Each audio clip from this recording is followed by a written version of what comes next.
Vanelo papa, was ist denn überhaupt ein Salsa? Wahlımın dumanı Europa, hovira kerde zonnema, ame alamane vanelo papa, was ist denn überhaupt ein Salsa? Tayinu vanema Türkimli, tayinu vanema Kurdimli, tayinu vanema Salsayli, takvane ulema almam dimli, tayinu vanema Türkimli, tayinu vanema Kurdimli, tayinu vanema Salsayli, takvane ulema almam dimli. Ortasında gizli yanık bir türküdür dersin. Yıl 38'di dağlarda. İri ceviz ağaçları ve atım vardı. Belki bir gökyüzü savaşçısıydım, bir arpa ekmeği kadar sıcaktı. Toprağım, karım ve çocuklarım. Oysa soğuk bir kuştur, parıldar sümbül. Bana niçin uzaksın, düşündün mü? Kurda kuşa dostluğumu düşündün mü? Bu sularda ölüm bile güzel. Sen hiç kurşunların anlamını düşündün mü? Yıl 38'di dağlarda. İri ceviz ağaçları ve atım vardı. Güneş ve sular ülkesinde orta bir eski öyküdür dersin. Evet, Kemal Burhan.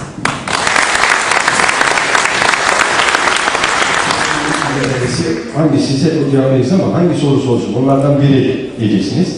O zaman bu mücadelede veya bu yapılan bu çalışmalar içinde düşündüğümüz zaman biz bir, dil, iki, kültür, üç, inanç diye düşündüğümüzde kimlik veya etnik mücadelede bunlardan hangisi ve hangileri belirleyici veya hangilerini dersimler kabul ediyorlar? Teşekkürler. Çok zor bir, karmaşık bir soru oldu. Özellikle zor soru. Çünkü kafaları karıştırdılar. Ben de net ama net soru.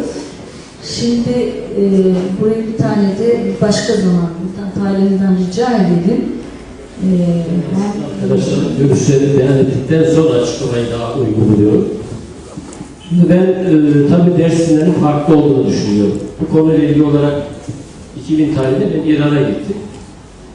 Bir ay yakın orada araştırma yaptım. Beyraman, Dilan, Ramsar, Laçinan, Hasan Bey, Koopil, Pulu gibi aşağı yukarı 8500 kilometrelik bir alan çalışması. Ve alan çalışması yaparken baktım ki orada bizim dile benzeyen dilekçe dili konuşuluyor. Dilekçe. Ve bu Dersim'de Dil ve Kökler kitabı, gerçi daha 2008'de çıktı ama 7 yıllık çalışma sonunda Dersim diliyle dilekçenin yaklaşık olarak %40 benzer olduğunu görüyorum.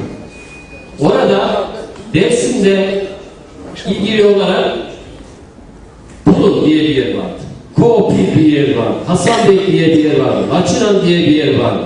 Aşkarı diye bir yer vardı. Hoşan diye bir yer vardı. Ve benzer diğer isimleri baktım Dersim'de de var. Şimdi ben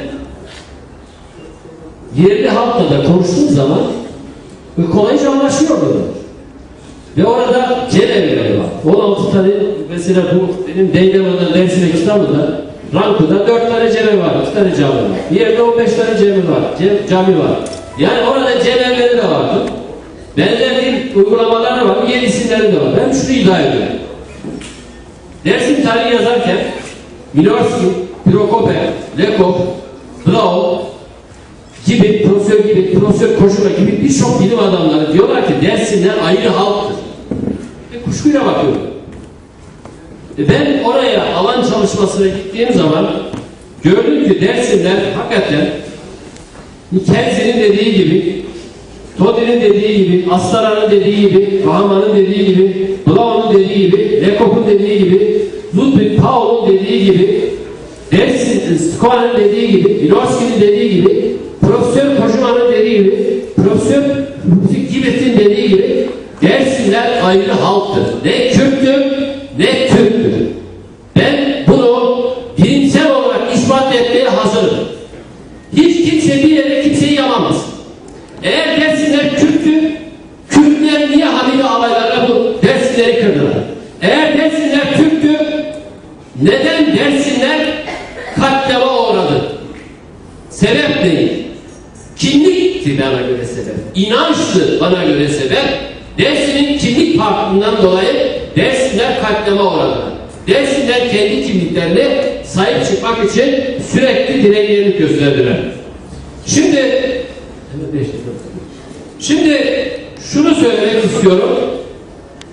Gerek Minorski'nin, gerek Suan'ın, Hadek'in, Kenzi'nin, Kocaman'ın, İbar Suan'ın, Troitleyen'in, Tedon'un birçok bilim adamının Dersimlerin aynı halk olduğunu ve Kürt olmadığını, Türk olmadığını açık bir şekilde bilimsel verileriyle ortaya koyuyorlar. Bir halk diliyle, diniyle, ırkıyla, kültürel değerleriyle, bu şekillenmeleriyle bir halk olur.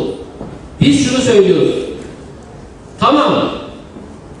Demokrasi içerisinde eşit, adaletli, ahlaklı, farkları bir zengin olarak birlikte yaşamanın koşullarını yaratacağız.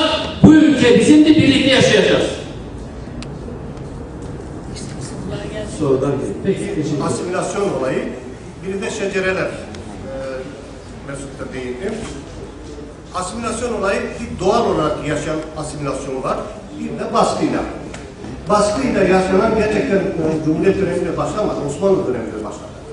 Hepiniz bilirsiniz. Girişte hemen sağ tarafta Bayis Sungur Saltuk Camii var. Girişte. 1572 yılında yapılıyor. Çünkü Osmanlı Kızılbaşlığı yasaklanmış, suç sayılmış. Bir tarafta fermanlar gidiyor. Onlar görünürde cami yapıyorlar.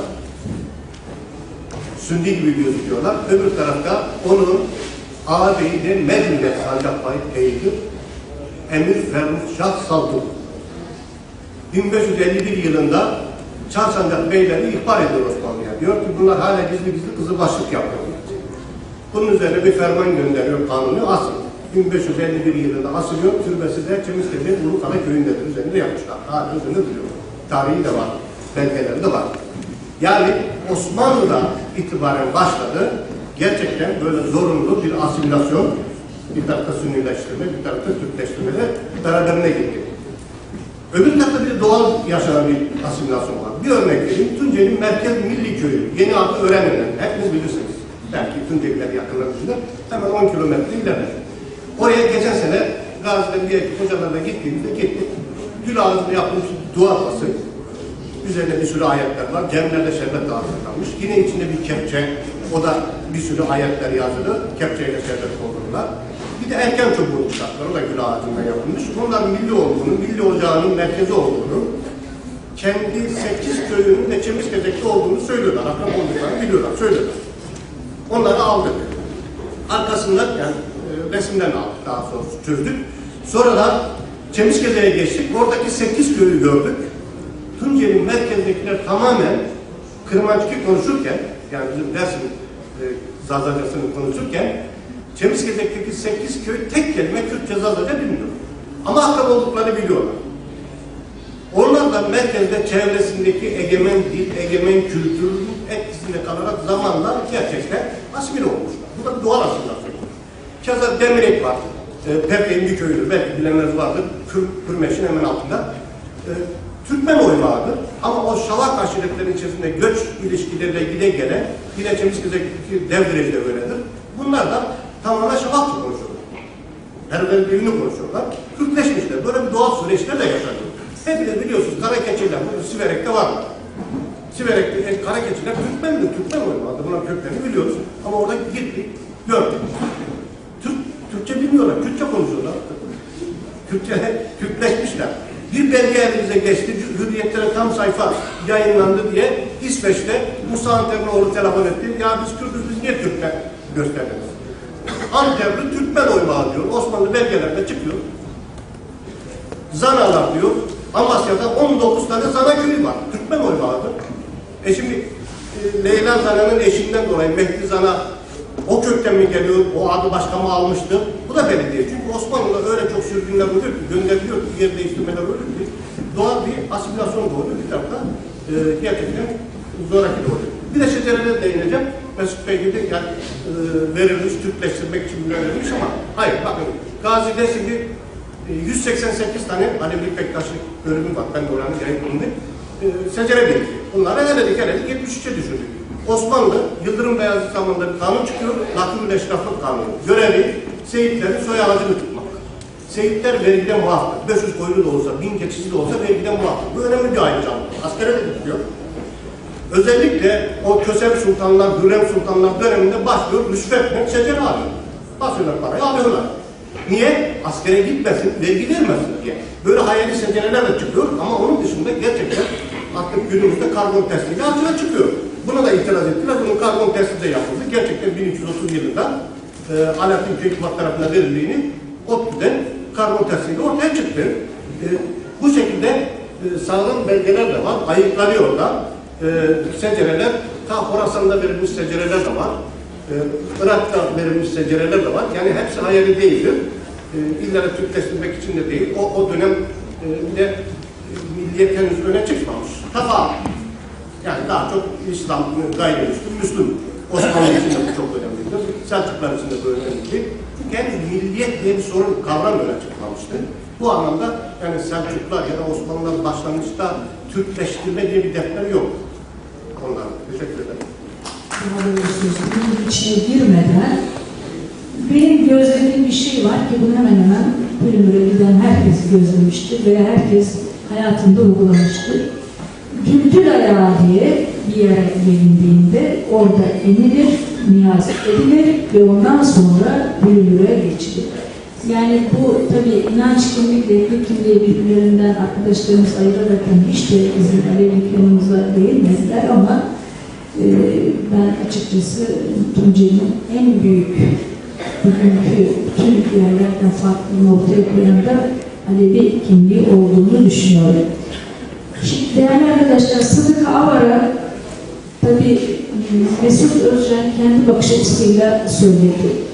Şimdi Sıdıka Avar için 438'de Atatürk'ün misyoneri sıfatlanması yapıştırıldığı zaman Sıdıka Avar şunu söyledi. Benim böyle bir nedenle görevlendirilmem yok ama böyle bir görevlendirilmem olsaydı bundan onur ve kıvanç duyardım dedi. Ben de bir eğitimci olarak, bir öğretmen olarak, bir kadın olarak o bölgelerde o zamanlarda yaşayan biri olsaydım, elimden de biri tutup da beni hadi gel okula deseydi ben herhalde yedi cebim ona minnettar kalırdım. Çünkü eğitim çok önemli, aydınlanma çok önemli. O Sıdıka Avar'ın at sırtında köy köy dolaşması, kadının aydınlanmasına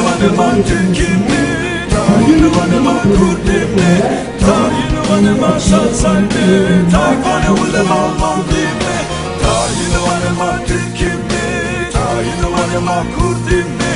Tayin var mı? Zalzay mı? Tayfanı